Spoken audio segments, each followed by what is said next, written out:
Looban. Iyan ang tawag sa lugar na kinalakhan ko. Isang masikip na bahayan kung saan tanging tao o motorsiklo lang ang nakakapasok. Sa looban, hindi pantay-pantay ang mga bahay. May sementado, may tagpi-tagpi.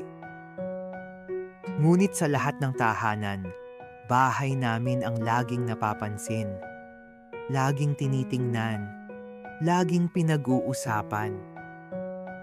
Minsan hindi ko alam kung dahil sa ingay, sa itsura, o sa mga taong nakatira rito. Pero isang bagay ang malinaw. Lahat ng bahay may kuryente. Maliban sa bahay namin, walang kuryente. Tanging ilaw lamang na nagmumula sa gasera ang nagbibigay tanglaw sa dilim ng gabi. Walang tubig, walang kubeta.